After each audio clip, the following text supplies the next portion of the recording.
حضرت ابو ہریرہ اور حضرت ابو سعید خدری رضی اللہ تعالی عنہما سے روایت ہے کہ حضور اکرم صلی اللہ علیہ وآلہ وسلم نے فرمایا کہ جب کوئی بندہ ان 5 کلمات میں سے ایک کو کہتا ہے تو اللہ تعالیٰ فرماتا ہے میرے بندے نے سچ کہا، اس پر موت کی سختی نہیں ہوگی۔ جب بندہ دوسری بار کہتا ہے تو اللہ تعالیٰ ارشاد فرماتا ہے میرے بندے نے سچ کہا، اس پر قبر کا عذاب غالب نہیں ہوگا، پل صراط پر ثابت قدم ہو کر چلے گا۔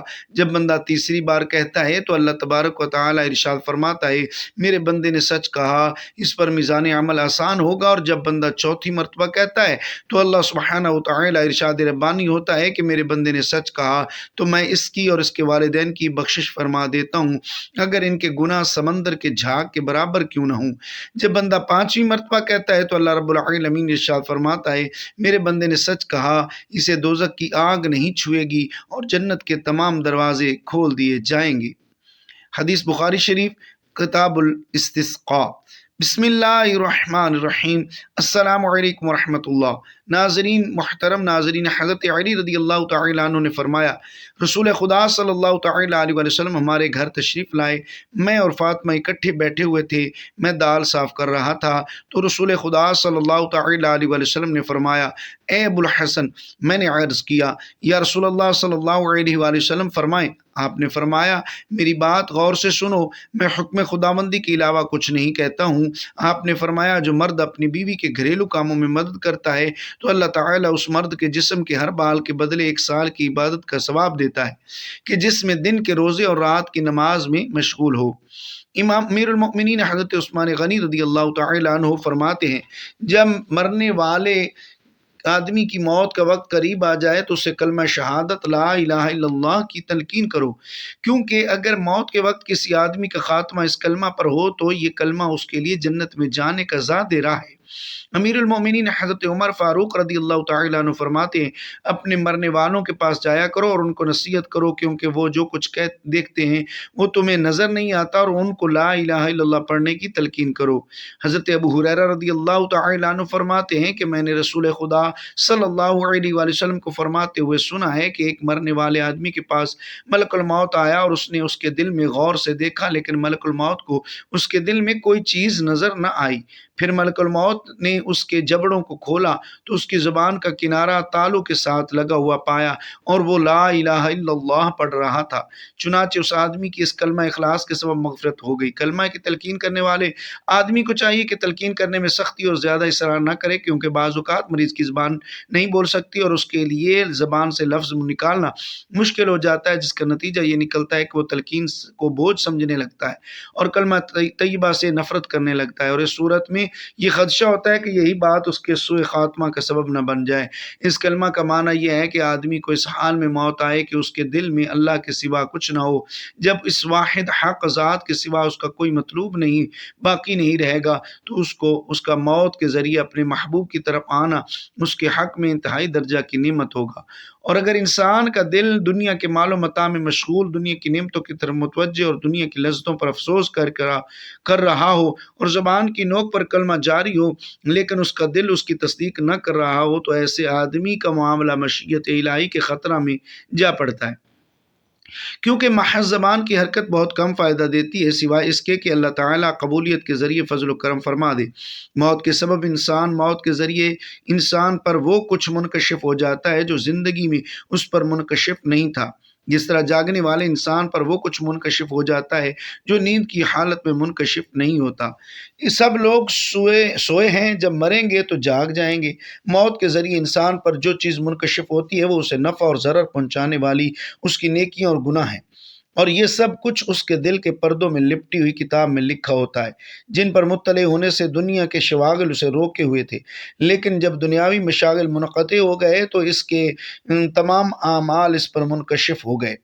پھر وہ جس گناہ کو بھی دیکھتا ہے اسے اس پر اس قدر افسوس ہوتا ہے کہ اس افسوس اور حسرت و چھٹکارا پانے کے آگ میں گھسنے کو بھی ترجیح دینے لگتا ہے، اور اس وقت اسے کہا جاتا ہے تم خود ہی کافی ہو، آج اپنی باز پرس کرنے کے لیے یہ سب کچھ روح کے بدن سے جدا ہونے کے ساتھ ہی دفن ہونے سے پہلے انسان پر منکشف ہو جاتا ہے اور اس کے دل میں دنیا کی جدائی کی آگ بھڑک اٹھتی ہے، یعنی جس دنیا سے صرف ظاہرہ اور بقدر ضرورت لینے کے بجائے اس پر مطمئن ہو گیا تھا، اس سے جدائی کی آگ بھڑک اٹھتی ہے، کیونکہ جو آدمی صرف منزل مقصود تک پہنچنے کے لیے زیادہ راہ لیتا ہے، جب وہ مقصد تک پہنچ جائے تو اسے باقی ماندہ زیادہ راہ سے جدا ہونے پر خوشی ہوتی ہے، کیونکہ اس کی منزل اور مراد فی نفس ہی زیادہ راہ نہیں تھی۔ یہ اس آدمی کا حال ہے جو دنیا سے صرف بقدر ضرورت لیتا ہے اور اس کی بات کی خواہش رکھتا ہے کہ اس کی ضرورت ہی ختم ہو جائے تاکہ وہ دنیا سے مستغنی ہو جائے، کیونکہ اب اسے اپنی خواہش و چاہت مل گئی ہے اور وہ زیادہ راہ سے مستغنی ہو چکا ہے۔ غرض ہے کہ عذاب اور تکالیف کی عظیم اور بڑی اقسام دفن ہونے سے پہلے انسان پر ہجوم بن کر آتی ہیں، پھر دفن کے وقت ایک اور قسم کے عذاب کا سامنا کرنے کے لیے انسان کی روح کو بدن کی طرف لوٹایا جاتا ہے۔ البتہ بعض اوقات وہ عذاب معافی بھی ہو جاتا ہے۔ یہ دنیا سے اطمینان پا کر اس سے آسودگی و آرام حاصل کرنے والے کا حال اس آدمی کی طرح ہوتا ہے جو کسی بادشاہ کی عدم موجودگی میں اس بات پر بھروسہ کرتے ہوئے بادشاہ کے محل حکومت اور اس کے حریم یعنی اہل خانہ سے لطف اندوز ہوتا رہے کہ بادشاہ اس کے معاملے میں چشم پوشی سے کام لیتا ہے، یا اسے اس بات کا سہارا ہے کہ بادشاہ کو اس کے نتائج قبیح افعال کا علم نہیں ہے، بلکہ بادشاہ اسے اچانک پکڑ لیتا ہے اور اس کے سامنے ایک رجسٹر رکھ دیتا ہے جس میں اس کی تمام فحاشات اور جرائم کا ذرہ ذرہ اور اس کا ہر قدم درج ہے۔ مزید برآں وہ بادشاہ بہت زیادہ غالب، صاحب تسلط، اپنی حرم کے سلسلہ میں غیور، اپنی سلطنت میں جرائم کرنے والوں سے بدلہ لینے والا اور نافرمان لوگوں کے سلسلہ میں کسی سفارشی کی پرواہ نہ کرنے والا ہے۔ اب تم اس گرفتار ہونے والے آدمی کے متعلق غور و فکر کرو۔ اس پر بادشاہ کا عذاب نازل ہونے سے پہلے خوف، خجالت، حیا، افسوس اور ندامت کی وجہ سے اس مجرم کی کیا حالت ہوگی۔ غرض کہ ایک فاسق فاجر انسان کی عذاب قبر کے نزول سے پہلے یہی حالت ہوتی ہے، جو دنیا سے دھوکہ کھانے والا اور اس سے اطمینان حاصل کرنے والا ہے، بلکہ موت کے وقت ہی اس کی حالت اس طرح ہو جاتی ہے۔ ہم ایسی حالت سے اللہ تعالیٰ کی پناہ مانگتے ہیں، کیونکہ رسوائی، فضیحت اور پردہ دری ہر اس عذاب سے بڑا عذاب ہے جو مار پیٹ اور زخم و ہتھیار وغیرہ کے ذریعے بدن پر آتا ہے۔ ایک حدیث پاک میں آتا ہے کہ حضور اقدس صلی اللہ علیہ وآلہ وسلم سے مروی ہے کہ آپ نے فرمایا کہ جب اللہ تعالیٰ کسی بندے سے راضی ہوتا ہے تو اللہ تعالیٰ فرماتا ہے اے ملک الموت فلاں آدمی کے پاس جاؤ اور اس کی روح میرے پاس لاؤ تاکہ میں اسے راحت عطا کروں۔ اے میرے لیے اس کا یہی عمل کافی ہے کہ اس نے اسے آزمایا ہے اور اسے اسی طرح پایا ہے جس طرح میں چاہتا ہوں۔ چنانچہ ملک الموت 500 فرشتوں کے ہمراہ اس آدمی کے پاس اترتے ہیں اور ان کے پاس خوشبودار پودوں کی ٹہنیاں اور زعفران کی جڑیں ہوتی ہیں، اور ان میں سے ہر ایک فرشتہ اسے ایک نئی خوشخبری سناتا ہے، اور فرشتے اس کی روح کے نکلتے وقت 2 صفوں میں کھڑے ہو جاتے ہیں اور ان کے پاس پھولوں کے گلدستے ہوتے ہیں۔ جب ابلیس ان فرشتوں کی طرف دیکھتا ہے تو وہ اپنے دونوں ہاتھ اپنے سر پر مار کر چیخنے لگتا ہے۔ راوی فرماتے ہیں کہ شیطان کے لشکر اس سے پوچھتے ہیں اے ہمارے سردار، آپ کو کیا ہوا ہے؟ وہ کہتا ہے کیا تمہیں نظر نہیں آتا کہ اس بندے کو کتنی عزت و تکریم دی گئی ہے؟ تم کہاں مر گئے تھے؟ وہ کہتے ہیں ہم نے اس پر بہت کوشش کی ہے لیکن یہ محفوظ و معصوم تھا، اللہ تعالیٰ کی مہربانی کے سبب یہ ہم سے بچ گیا ہے۔ حضرت اسماعیل علیہ السلام لڑکپن کی عمر کو پہنچے تو انہوں نے بنو جرہم سے عربی زبان سیکھی۔ حضرت اسماعیل علیہ السلام انہیں آدمی عادات و خصائل کے لحاظ سے بڑے نفیس اور حیران کو نظر آئے تو انہوں نے اپنی لڑکی کا ان سے نکاح کر دیا۔ اس کے بعد حضرت اسماعیل علیہ السلام کی والدہ محترمہ کا انتقال ہو گیا۔ پس حضرت اسماعیل علیہ السلام کے نکاح کر لینے کے بعد حضرت ابراہیم علیہ السلام اپنے چھوڑے ہوئے افراد کا حال معلوم کرنے کے لیے تشریف لائے، لیکن گھر پر حضرت اسماعیل علیہ السلام کو نہ پایا۔ ان کی بیوی سے پوچھا تو اس نے بتایا وہ ہمارے لیے روزی تلاش کرنے گئے ہیں۔ پھر انہوں نے گزر اوقات اور معاشی حالت کے بارے میں دریافت فرمایا تو اس نے جواب دیا ہم پر برے دن آئے ہیں، ہم بڑی تنگ دستی اور پریشانی میں زندگی بسر کر رہے ہیں۔ اس نے ایک اجنبی سے اپنے گھر کی شکایت کی۔ آپ نے فرمایا جب تمہارا خاوند آئے تو ان سے میرا سلام کہنا اور دروازے کی چوکھٹ بدلنے کے لیے کہہ دینا۔ جب حضرت اسماعیل علیہ السلام آئے تو فضا میں بھی خلیل اللہ علیہ السلام کی تشریف آوری کی غمازی کر رہی تھی۔ بیوی سے دریافت کیا کہ کیا کوئی شخص ہمارے گھر آیا تھا؟ اس نے جواب دیا ہاں، ایک بوڑھے آدمی اس شکل و شباہت کے آئے تھے، انہوں نے آپ کے متعلق پوچھا تو میں نے بتا دیا، پھر انہوں نے ہماری گزر اوقات کے بارے میں پوچھا تو میں نے بتایا کہ بہت تنگی اور پریشانی میں وقت گزر رہا ہے۔ دریافت فرمایا کیا وہ تمہیں کوئی وصیت بھی کر گئے؟ جواب دیا ہاں، انہوں نے کہا کہ آپ کو سلام کہہ دوں اور یہ پیغام دے دوں کہ اپنے دروازے کی چوکھٹ بدل دینا۔ پھر فرمایا وہ میرے والد محترم تھے، یہ انہوں نے مجھے حکم دیا ہے کہ تمہیں اپنے سے جدا کر دوں، لہٰذا تم اپنے گھر چلی جاؤ۔ پھر آپ نے اسے طلاق دے دی اور ان میں دوسری عورت سے شادی کر لی۔ حضرت ابراہیم علیہ السلام ان سے دور رہے جب تک اللہ نے چاہا۔ جب ان کے پاس دوبارہ تشریف لائے تو اس مرتبہ بھی لخت جگر کو نہ پایا۔ ان کی اہلیہ محترمہ سے پوچھا تو اس نے بتایا کہ وہ ہمارے لیے روزی تلاش کرنے گئے ہیں۔ دریافت کیا تمہارا حال کیسا ہے اور ان کی معیشت اور دیگر حالات دریافت فرمائے۔ جواب دیا ہم بخیر و خوبی آرام سے وقت گزار رہے ہیں، اور اس پر اللہ تعالیٰ کی حمد و ثنا بیان کی۔ دریافت فرمایا تمہاری غذا کیا ہے؟ جواب دیا گوشت۔ پوچھا پیتے کیا ہو؟ جواب دیا پانی۔ کہنے لگے اے اللہ انہیں گوشت اور پانی میں برکت عطا فرما۔ حضور اقدس صلی اللہ علیہ وآلہ وسلم نے ارشاد فرمایا ان دنوں وہاں غلہ نہیں ہوتا تھا، اگر ہوتا تو آپ ان کے لیے اس میں برکت کی دعا کر دیتے۔ پھر فرمایا ان دونوں چیزوں پر مکہ مکرمہ کے سوا اور کی جگہ کسی جگہ گزارا نہیں کیا جا سکتا۔ حضرت ابراہیم علیہ السلام نے فرمایا جب تمہارے شوہر آئیں تو انہیں میرا سلام کہہ دینا اور میرا حکم پہنچانا کہ اپنے گھر کی چوکھٹ برقرار رکھیں۔ جب حضرت اسماعیل علیہ السلام آئے تو دریافت فرمایا کیا کوئی شخص آیا تھا؟ بیوی نے جواب دیا ہاں، ایک خوبصورت اور خوبصیرت بزرگ تشریف لائے تھے۔ پھر ان کی بڑی تعریف کی۔ انہوں نے آپ کے متعلق دریافت فرمایا تو میں نے بتایا۔ پھر انہوں نے ہماری گزر اوقات کے بارے میں سوال کیا تو میں نے عرض کیا ہم بڑے خیر و خوبی کے ساتھ وقت گزار رہے ہیں۔ فرمایا کیا تمہیں کوئی وصیت بھی کر گئے تھے؟ جواب دیا ہاں، وہ آپ کے لیے سلام کہتے تھے اور حکم دیتے تھے کہ اپنے گھر کی چوکھٹ برقرار رکھے۔ فرمایا وہ میرے والد محترم ہیں اور چوکھٹ تم ہو، گویا انہوں نے مجھے حکم دیا ہے کہ تمہیں اپنی زوجیت میں برقرار رکھوں۔ پھر حضرت ابراہیم علیہ السلام ایک عرصہ ان سے دور رہے جب تک اللہ نے چاہا۔ جب اس کے بعد تشریف لائے تو حضرت اسماعیل علیہ السلام چاہے زمزم کے پاس ایک درخت کے نیچے بیٹھے ہوئے تیر درست فرما رہے تھے۔ جب انہوں نے اپنے والد محترم کو دیکھا تو استقبال کے لیے فوراً اٹھ کھڑے ہوئے۔ باپ نے بیٹے کے ساتھ شفقت فرمائی اور بیٹے نے باپ کے ادب و احترام کے تقاضے پورے کیے جو ایسے باپ اور بیٹے کے شایان شان تھے۔ فرمایا اے اسماعیل اللہ تعالیٰ نے مجھے ایک کام کا حکم دیا ہے۔ عرض کی ابا حضور وہ کام ضرور کر گزریے۔ فرمایا مجھے تمہاری مدد کی ضرورت ہے۔ عرض کی میں آپ کی مدد کے لیے تیار ہوں۔ فرمایا مجھے اللہ تعالیٰ نے حکم دیا ہے کہ اس کا گھر تعمیر کروں۔ پھر اس ابھرے ہوئے ٹیلے اور اس کی حدود کی جانب اشارہ فرمایا۔ راوی کا بیان ہے کہ پھر دونوں حضرات نے بیت اللہ کی بنیادیں اٹھائیں۔ حضرت اسماعیل علیہ السلام پتھر اٹھا کر لاتے اور حضرت ابراہیم علیہ السلام تعمیر فرماتے، یہاں تک کہ جب بنیادیں زیادہ بلند ہو گئیں تو حضرت اسماعیل علیہ السلام اس پتھر کو اٹھا لائے اور دیوار کے ساتھ رکھ دیا تاکہ اس پر کھڑے ہو کر حضرت ابراہیم علیہ السلام تعمیر کرتے رہیں۔ پھر وہ تعمیر کرتے رہے اور یوں عرض کرتے رہے اے ہمارے رب ہم سے قبول فرما، بے شک تو ہی سنتا جانتا ہے۔ بخاری شریف کتاب الانبیاء کی ایک روایت میں ہے کہ حضرت ابراہیم علیہ السلام جس پتھر پر کھڑے ہو کر تعمیر فرماتے رہے اس کو مقام ابراہیم کہا جاتا ہے۔ آپ نے جو کعبہ مشرفہ تعمیر فرمایا تھا اس میں حتیم کی جگہ بھی شامل تھی۔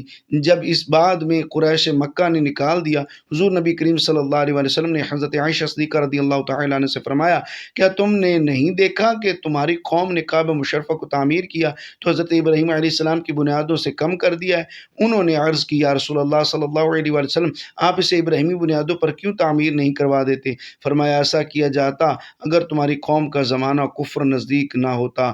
حضرت ابراہیم علیہ السلام اور حضرت اسماعیل علیہ السلام نے اس گھر کو خوب تعمیر کیا تو حضور اقدس صلی اللہ علیہ وسلم کے ظہور مسعود کی دعا مانگی۔ فرمانے باری ہے اور جب ابراہیم کو اس کے رب نے کچھ باتوں میں آزمایا تو اس نے پوری کر دکھائی۔ فرمایا میں تم کو تمام انسانوں کا امام بنانے والا ہوں۔ عرض کی اور میری اولاد سے؟ فرمایا میرا عہد ظالموں کو نہیں پہنچتا، اور یاد کرو جب ہم نے اس گھر کو لوگوں کے لیے مرجع اور امان پایا اور ابراہیم کے کھڑے ہونے کی جگہ کو نماز کا مقام بناؤ، اور ہم نے تاکید فرمائی ابراہیم اور اسماعیل کو کہ میرا گھر خوب ستھرا کرو طواف والوں اور اعتکاف والوں اور رکوع سجود والوں کے لیے۔ اور جب ابراہیم نے عرض کی اے میرے رب اس شہر کو امان والا بنا دے اور اس کے رہنے والوں کو طرح طرح کے پھلوں سے روزی دے جو ان میں سے اللہ اور آخرت کے دن پر ایمان لائیں۔ فرمایا اور جو کافر ہوا تھوڑا برتنے کو اسے بھی دوں گا، پھر اسے عذاب دوزخ کی طرف مجبور کر دوں گا، اور وہ بہت بری جگہ ہے پلٹنے کی۔ اور جب اٹھاتا تھا ابراہیم اس گھر کی بنیادیں اور اسماعیل یہ کہتے ہوئے اے ہمارے رب ہم سے قبول فرما، بے شک تو ہی سنتا جانتا ہے، اے ہمارے رب اور کر ہمیں اپنے حضور گردن رکھنے والا اور ہماری اولاد میں سے ایک امت تیری فرما بردار رہے، اور ہمیں ہماری عبادت کے قاعدے بتا اور ہم پر اپنی رحمت کے ساتھ رجوع فرما، بے شک تو ہی توبہ قبول کرنے والا مہربان۔ اے رب ہمارے اور بھیج ان میں ایک رسول انہی میں سے کہ ان پر تیری آیتیں تلاوت فرمائے اور انہیں تیری کتاب اور پختہ علم سکھائے اور انہیں خوب ستھرا فرما دے، بے شک تو ہی غالب حکمت والا ہے۔ سورۃ البقرہ 124 تا 129۔ حضرت ابو ہریرہ اور حضرت ابو سعید خدری رضی اللہ تعالی عنہما سے روایت ہے کہ حضور اکرم صلی اللہ علیہ وآلہ وسلم نے فرمایا جب کوئی بندہ کہتا ہے لا الہ الا اللہ واللہ اکبر، اللہ کے سوا کوئی معبود نہیں اور اللہ بہت بڑا ہے، تو اللہ تعالیٰ فرماتا ہے میرے بندے نے سچ کہا، میرے سوا کوئی معبود نہیں اور میں ہی سب سے بڑا ہوں، اس پر موت کی سختی نہیں ہوگی۔ جب بندہ کہتا ہے لا الہ الا اللہ وحدہ، اللہ واحد و یکتا کے علاوہ کوئی معبود نہیں، تو اللہ تعالیٰ ارشاد فرماتا ہے میرے بندے نے سچ کہا، میرے سوا کوئی معبود نہیں اور میں یکتا و تنہا ہوں، اس پر قبر کا عذاب غالب نہیں ہوگا، پھر صراط پر ثابت قدم ہو کر چلے گا۔ جب بندہ کہتا ہے لا الہ الا اللہ لا شریک لہ، اللہ کے سوا کوئی معبود نہیں اور اس کا کوئی شریک نہیں، تو اللہ تبارک و تعالیٰ ارشاد فرماتا ہے میرے بندے نے سچ کہا، میرے سوا کوئی معبود نہیں اور نہ کوئی میرا شریک ہے، اس پر میزان عمل آسان ہوگا۔ اور جب بندہ کہتا ہے لا الہ الا اللہ المالک ولہ الحمد، اللہ کے سوا کوئی معبود نہیں، ساری بادشاہت اسی کی ہے اور تمام تعریفیں اس کے لیے ہیں، اللہ ارشاد فرماتا ہے کہ میرے بندے نے سچ کہا، میرے سوا کوئی معبود نہیں اور میری ہی بادشاہت ہے اور میرے ہی لیے تمام تعریف ہے، تو پھر میں اس کی اور اس کے والدین کی بخشش فرما دیتا ہوں، اگر ان کے گناہ سمندر کے جھاگ کے برابر کیوں نہ ہوں۔ جب بندہ کہتا ہے لا الہ الا اللہ ولا حول ولا قوت الا باللہ، اللہ کے سوا کوئی معبود نہیں، برائی سے رکنے کی صلاحیت اور بھلائی کرنے کی طاقت اللہ ہی سے ملتی ہے، اللہ ارشاد فرماتا ہے میرے بندے نے سچ کہا، میرے سوا کوئی معبود نہیں اور برائی سے رکنے کی صلاحیت اور بھلائی کرنے کی طاقت صرف مجھ ہی سے ملتی ہے۔ جس شخص کو موت کے وقت ان تسبیحات کی توفیق ہوئی اسے دوزخ کی آگ نہیں چھوئے گی اور جنت کے تمام دروازے کھول دیے جائیں گے۔ بخاری شریف کتاب الاستسقاء۔ ایک دن پیغمبر اکرم صلی اللہ تعالی علیہ وسلم صحابہ کرام سے ارشاد فرما رہے تھے کہ پانی ہمیشہ دیکھ کر پینا چاہیے۔ ایک یہودی اس وقت وہاں موجود تھا، اس نے بھی یہ ارشاد مبارک سن لیا۔ اپنے گھر میں رات کو جب پانی پینے لگا تو بیوی سے بولا چراغ لے آؤ۔ بیوی چراغ لے آئی تو روشنی میں دیکھا کہ پانی کے پیالے کی تہہ میں ایک سیاہ بچھو تھا۔ صبح دربار رسالت میں آپ صلی اللہ علیہ وآلہ وسلم میں حاضر ہو کر بولا، آپ صلی اللہ علیہ وآلہ وسلم کی ایک سنت پر عمل کرنے سے جان کی حفاظت ہو گئی۔ اسی وقت کلمہ پڑھا اور مسلمان ہو گیا۔ قرآن مجید میں جتنی بھی قوموں کی تباہی کا ذکر ہے ان میں سے ایک بھی قوم کی تباہی کی وجہ روزہ، حج، زکوٰۃ چھوڑنا نہیں تھی، بلکہ کم تولنا، رشوت خوری، انصاف نہ کرنا، کسی کا حق کھانا، ملاوٹ کرنا، کسی کو ناحق قتل کرنا تھا، معاملہ حقوق العباد کا تھا۔ اللہ رب العزت ہمارے پاکستان کی خیر فرمائے اور اللہ رب العزت سے عاجزانہ دعا کرتے ہیں ہم تمام مسلمان بہن بھائیوں کو آپس میں بھائی چارگی، ایک دوسرے پر صلہ رحمی کرنے والا بنائے، آمین یا رب العالمین۔ جزاک اللہ خیرا کثیرا۔ آپ نے یوٹیوب چینل قاری الیاس اتاری آفیشیل کو سبسکرائب کیجئے، بیل آئیکن لازمی دبائیے، ویڈیو اچھی لگے اس کو لائک اور شیئر ضرور کیجئے اور ثواب کی نیت سے دوسرے مسلمانوں تک اسے ضرور پہنچائیے۔ جزاک اللہ خیرا۔